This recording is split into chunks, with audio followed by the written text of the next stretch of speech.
どうも、クピオです。今年もこの季節がやってきました。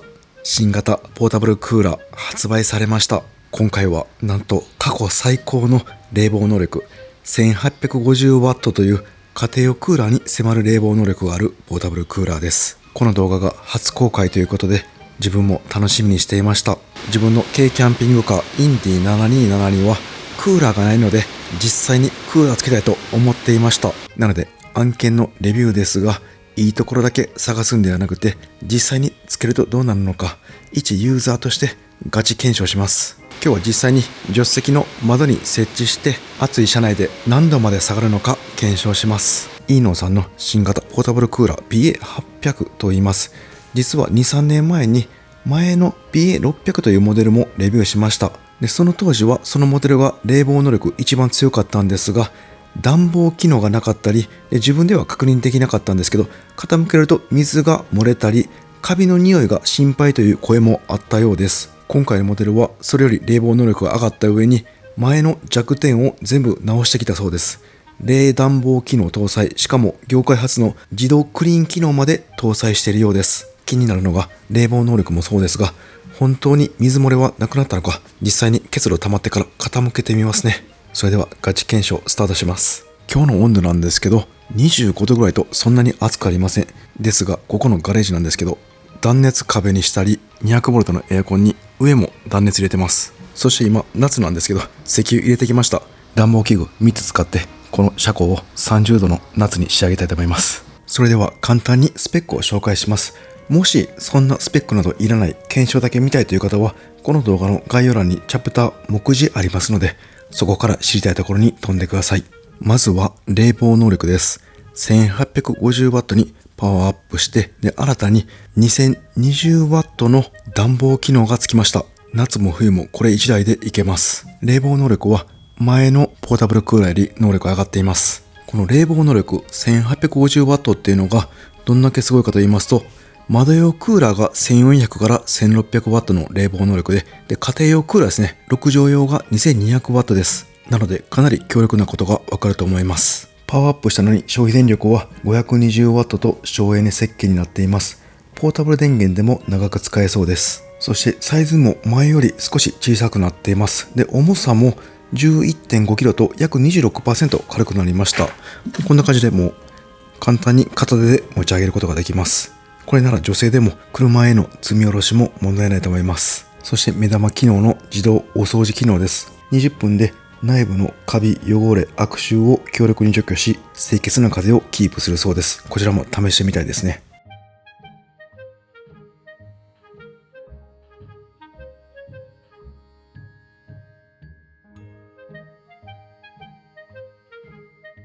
そして肝心の価格なんですけど、今公式サイト見ると 89,900 円税込みでした。通常価格が 129,900 円です。安い買い物ではないので、今日本当に車中泊で使えるのか見極めたいですね。あと資料に静音設計と書いてあったんで、音も静かになってるっぽいです。こちらも実際に数値測っていきます。はい、じゃあ本体機能を見ていきます。ここなんですけど、ここから冷風が出ます。で、これなんと押したらこんな感じで角度変わります。これ横には行きませんね。上下だけです。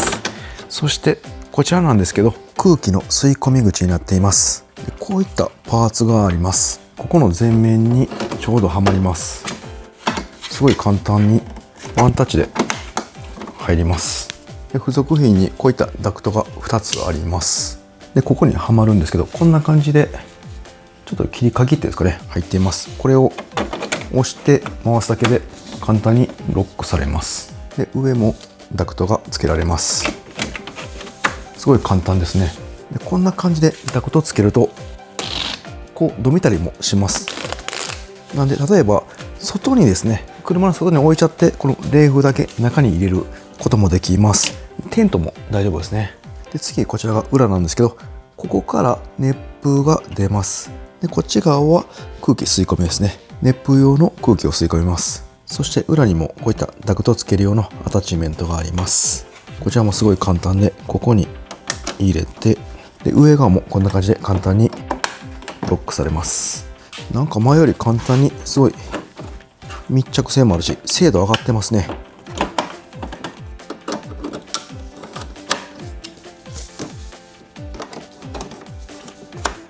はい、こちらも簡単にしっかり密着してダクトが装着できました。でこれなんで熱側が2本あるかの理由なんですけど、でこれ前側なんですけど、レール側はこの車内の空気を吸ってで冷たい風が出てくるで、この循環すごい分かりやすいですよね。で熱風側はこっち側も熱い空気外に出したらそれでいいやんって思いますよね。でもこの熱側も吸気が必要になってきます。もしこの熱側の吸気がなかったら車内の空気が足らなくなって車の隙間から外の空気が入ってくることになります。ちょっとややこしいんですけど、空気が1入ったとしてでまた1出てくるんで、こっち側でプラスマイナス0ですよね。でこちら側が熱側なんですけど、こっち側の熱を外に出します。でこれプラス1っていう感じですね。でこの吸気ですね、こっちがマイナス1を車内の方に入れちゃうと車内の空気がマイナス1分足らなくなります。その状態になっちゃうと車内の空気外から吸うようになっちゃって、外の熱い空気が入って冷房効率が落ちちゃいます。なので外もダクト2本出さないといけません。でこの後ろの下、ここですね、ここにドレンがあります。でこちらが付属のホースです。でここに挿します。でこの先っぽをですね、外に出せたら外に水が流れていくんですけど、こんな感じでペットボトルなどに入れちゃってもいいと思います。はい、じゃあ一旦電源つけています。電源ボタン長押しで電源ついて、でもうこの電源ついた状態ですぐに動作が始まります。ここで冷房モードで送風モードで、これが除湿モードで、これがお休みモード、省エネになるようです。で最後が暖房です。でここはタイマーですね。でこれは風量変えられます。12345 段階ですね。でここは冷房のものです。すごいなんか分かりやすいですね。初めてでも操作できる感じです。じゃあ今つけたんで、せっかくなんでもうこのまま騒音を測ってみます。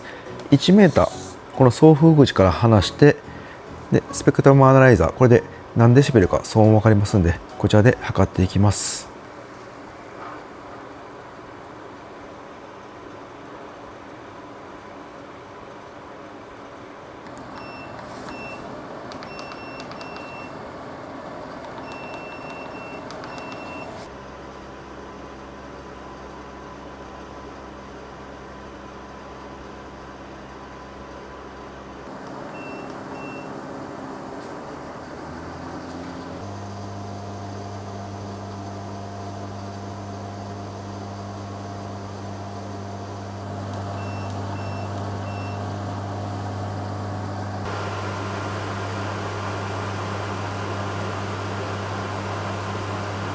はい、計測終わりました。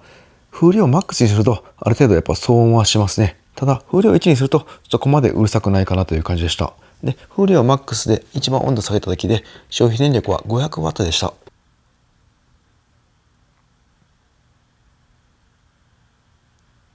それでは車にセッティングしていきます。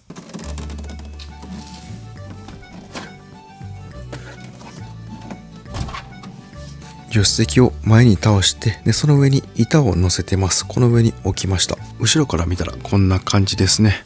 でここに紐とかで板と縛れば走行も問題なさそうですね。ダクトを助手席の窓から出すんですけど、今まで結構作っていました。これもそのまま使います。プラダンにリメイクシートを貼っただけです。でこの周りのところはこんな感じで隙間テープを貼っています。これで密着します。付属品でこの穴の形ですね、こちらのスポンジありました。でこんな感じで窓型取って鉛筆で印つけて切り取ってもいいし、なんかもうキャンピングカーの窓とか出したらうまいことをつければここから出したりできそうですね。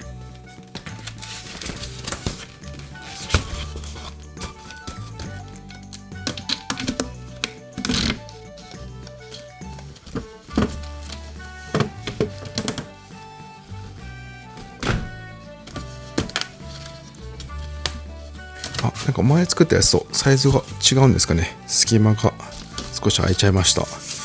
でこちらのスポンジですね、取れますんではめておきます。はい、見た目はちょっと悪いんですけど隙間はなくなりました。中から見たらこんな感じですね。隙間はないと思います。ドレーンのホースは前に持ってきました。この中に入るようにしておきます。で電源は同じイーノーさんのポータブルバッテリーを使用します。でポータブルバッテリーのスペックはこちら出しておきます。容量が約 2000Wh のポータブルバッテリーです。これね、すごい良かったのがここのつまみなんですけど、充電のワット数を決めれます。マックス 1500W、1200、800、400W です。これはかなり良かったですね。じゃあ暖房をつけてガレージの温度を上げていきます。で車反対側、こっちのファンヒーターもつけます。じゃあこれでしばらくガレージ放置して温度上がってからクーラーつけます。はい、かなり暖かくなってきました。外の温度計は 31.8 度まで上がってます。結構暑くてずっとおると汗ばんできます。で車内は 32.1 度ですね。十分ですね。じゃあここからスタートします。こちら軽キャンピングカーの車内なんですけど、このテーブルの真ん中ですね、ここに1個温度計と一番端のところですね、あそこが一番冷えにくいと思いますんで、あそこにも1個置いておきます。ではつけていきます。バッテリーは 100% です。じゃあポータブルクーラーは設定温度一番低い16度にして、風量は真ん中の3段階目にします。やっぱマックスの方がいいですね。もう6段階目にします。キンキンに冷えてくれたらいいんですけどね。でここのカーテン閉めて冷房効率上げます。はい、ここからもうすでにあったかい空気が出ています。で各暖房はもうつけっぱなしして1時間放置します。すごいここ暑くて汗ばんできたんで、ちょっとシャワー浴びてきます。はい、戻ってまいりました。めちゃくちゃ暑くなってます。外の温度計なんと 36.8 度まで上がっていました。それは暑いわけですね。ここの熱風のダクトの温度測っておきます。ここがかなり暑いですね。52度の温風が出ています。じゃあ一旦暖房切ります。はい、中どうでしょうか。めっちゃ冷えてます。 19.6 度です。で奥の温度計も冷えてます。 19.7 度です。やっぱり風量最大だったら結構うるさいですね。一旦下げておきます。この送風口の温度なんですけど、かなり低いですね。今表示で6度5度台になってますね。冷たい風が出ています。で約1時間なんで、これで電源落とします。せっかくなんで内部クリーン運転やってみます。ここのボタンを2つ押します。3秒間押すようです。はい、これで CL って出ましたね。多分クリーニングだと思います。クリーニングも結構電力使うみたいで 500W 消費されています。でバッテリー残量は 66% になりました。クーラー切ったらもうすぐ27度まで上がってきました。やっぱりポータブルクーラー最強の冷房能力は伊達じゃないですね。つけてる時は寒いぐらい冷えていました。でドレン水なんですけど結構溜まってます。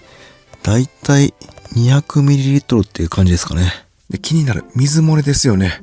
例えばこれ車中泊行っていて冷やしてダクトだけ取ってで走行するってなった時に、カーブとかでロールする時に傾いたりするんですけど、その時に水漏れがないかチェックしておきます。とりあえず後ろのダクトだけ外しました。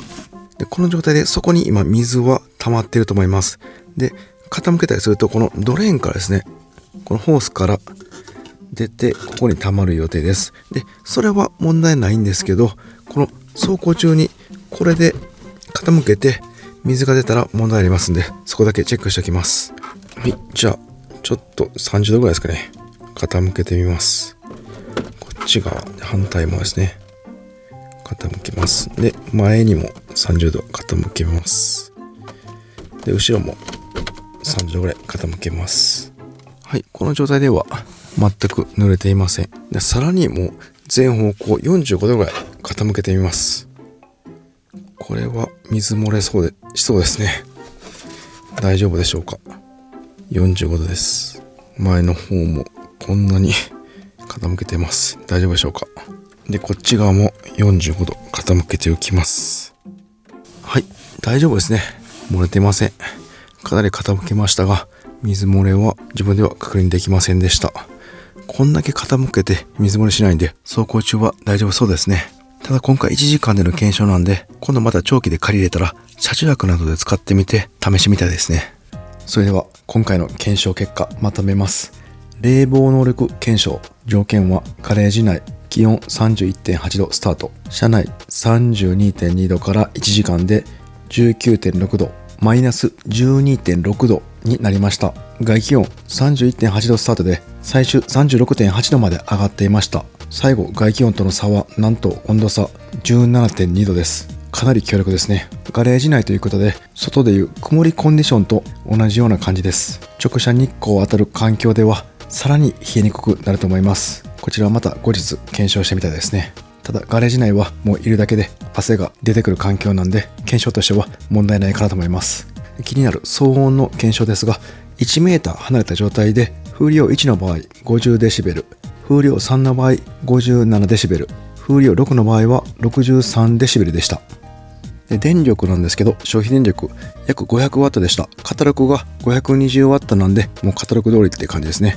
ポータブルバッテリー容量 2000Wh、1時間使用後お掃除機能使用で 34% 使用しました。なので 100% 使い切るとすれば約3時間使用可能な計算になります。では使ってみてメリットデメリットありましたのでこちらもお伝えします。まずはデメリットから1つ目、電源アダプターの発熱と熱風ダクトの断熱対策です。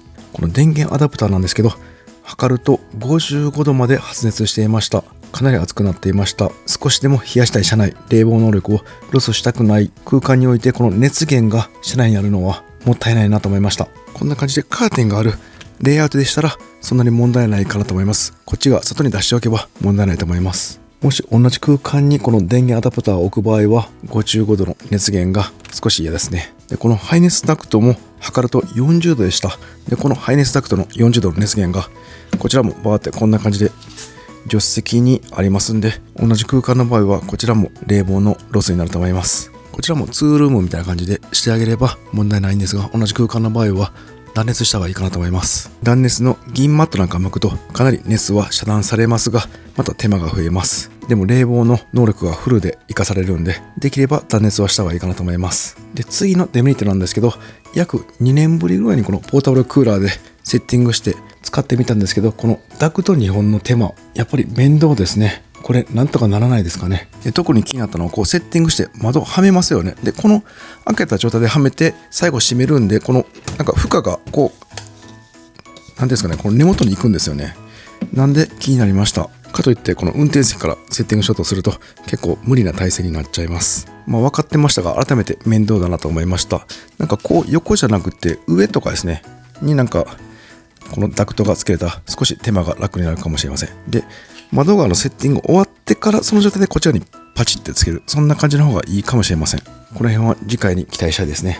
とにかくもっと簡単にアクション数が少なく車内で使用できるようにメーカーさんの神アイデア期待しています。なんか自分はこのセッティングの手間を考えるだけで使用するのを躊躇しちゃいます。逆にこの手間がなくなるなら 12V クーラーや家庭用クーラーよりポータブルクーラーの方が夏も外せるしメリットが大きいような気がします。なので車中泊で使うポータブルクーラーとしてはこれが一番のポイントになるんじゃないでしょうか。で次のデメリットなんですけど、この排出機能がないんですよね。ドレインがここ出てくるんですけど、なんかボタンとか押して中の下に溜まっているドレインが出る機能がありません。そしてやっぱりここに水が入ってこぼれるものがあるっていうのがなんか嫌ですよね。捨て忘れて走行してしまうと車内がびしょびしょになっちゃいます。またはこちらも DIY でペットボトルなどこぼれないようなものを自作するかですね。この辺車中泊で使用する場合はいろいろ手間がかかってきます。で次は動作音ですね。前よりかは少し下がってましたが風量マックスで使うとやはり音はかなりします。今回狭い軽キャンピングカーだったんで余計に音は感じました。風量を一番弱くすれば車内にいても自分は眠れるかなと思います。なので最初マックスで車内全体を冷やしてから冷えたら風量1に落とすのがいいかなと思います。この辺は人によって結構感覚変わると思います。今回騒音検証しましたんで、数値も出してますんで概要欄チャプターの騒音検証とか行ってもらってそこの騒音デシベルを実際の同じデシベルの環境に行ってみて寝れるかどうか確かめてみてください。で車内以外で外の音も結構しました。こちら計測しました。そこのダクトから1メーター離れて計測しました。1メーター離れると60デシベルで3メーター離れると55デシベルでした。例えば静かなところで車中泊していて横に車があったら使用するのやめといた方がいいかなという感じでした。1、2枠ぐらいですね、離れれば問題ないかなと思います。で、このダクトの反対側、こっち側はそんなに音は気になりませんでした。なんかキャンピングカーの FF ヒーターに音が似ていました。で、このダクト、熱風出るときですね、横に車があるときはこうやって前横に出さずに下に向けたりとか上に向けた方がいいかなと思いました。で、次は価格ですね。この手の商品というのはやっぱり高くなっちゃいます。家庭用のスポットクーラーなら結構安いんですけど、キャンプや車中泊用のポータブルクーラーは小型、小スペース、高性能が求められるので結構高くなっちゃいます。約9万ということで、夏に数回使うだけの人より車中泊をよくする人、夏も車内でよく過ごす人向けかなと思います。そして忘れちゃいけないバッテリーシステムですね。追加必要になります。2000Whクラスのポータブルバッテリーで3時間使用可能です。で、一晩使うならもうちょっと欲しいですね。そこも予算に入れて買わないといけません。で、デメリットは以上なんですけど、番外編でちょっと気になることありましたんでお伝えしておきます。で、今回冷房に新たにプラスされた暖房機能なんですけど、これって使いますかね？自分は使わないと思います。というのも電力が貴重な車中泊では冬の暖房はカセットガスヒーターや電気ミニヒーターなど省エネタイプを使うと思います。そしてここ冷風口なんですけど、暖房にするとここが温風になって逆に後ろが冷風になっちゃいます。なんでその冷風をまたダクトで外に出さないといけません。なので冷房時と同じようなセッティング作業が必要です。断熱、手間を考えると消費電力 500W のこの暖房は自分は使わないかなと思いました。なのでもう暖房機能は取ってしまって価格を抑える、またはスペースや重量を抑える方が自分的にはいいかなと思います。もう冷房機能をもっと強化する、そんな製品の方がいいかなと自分は思いました。これはあくまで自分個人の意見になりますんで、もっと有効的にポータブルクーラーの暖房を使っている方もいらっしゃるかもしれません。いい使い方があればぜひコメントで教えてください。以上が気になったポイントです。ただそれを補ってあまりあるメリットがありました。最強の冷房能力は本物でした。外気温30度を超えている状況で車内は19度台まで下がりました。これはすごい冷房能力があります。今回使用した車が軽キャンピングカーで軽キャブコンというジャンルで、この壁が断熱ボディなんで余計に効いたかもしれません。断熱のない普通の軽バンなどでも冷えてると思います。ただ軽バンの場合は直射日光に弱いので実際にやってみると分かんないですよね。今回このガレージの中なんで外でいう曇りと同じ状況です。この状況なら軽バンでも軽キャンピングカー、軽キャブコンでも冷えると思います。気になるのは最近太平洋側でよくある40度超えて直射日光当たる時ですよね。そういった状況で一回試してみたいですね。こちらチャンスがあったら検証してみたいと思います。で、水漏れが改善していました。前作の弱点だった水漏れがしっかり改善されていました。自分は前作でも水漏れを確認できなかったんですけど、なんかネット上では水漏れがあったという記事があったそうです。なのでこれでもかってぐらい傾けましたが問題ありませんでした。今回約このボトルに 200ml ですね、このぐらいのドレン水が溜まった状態でした。例えばですが実際の車中泊では8時間とか夜中使用しても1リッターぐらいドレン水が出るかもしれません。その状態で傾けるとどうでしょうか。こちらも要検証ですね。ただ今回でもドレン水は結構出ていたんで同じような条件になってたんじゃないかなと思います。あくまでも予想になりますんで、この水漏れの件は参考程度にしてください。で、次はこの軽さですよね。 11.5kg への軽量化で出し入れが気軽にできます。例えばですが、こういった車中泊ではなくてエアコンなど工事できない場所、またはエアコンの工事するまでもない場所、家の脱衣所や窓のあるトイレですね、そういったところへの設置もありかなと思いました。で、次は新機能の自動クリーニング機能ですね。内部がきれいに保てます。この中は掃除できないんですよね、構造的に。でもこの機能があればカビ生えないので長期間使用できそうです。で、お掃除機能なんですけど、実際に使ってみて消費電力が 500W と結構消費していました。で、20分も使えますんで、毎回車中泊時使った後すぐ使うんではなくて、旅が終わって家に帰ってきてから最後に掃除の時に使うのがいいかなと思いました。で、次良かったのが風量ですね。かなりありました。で、これそんなに大きくないんですよね。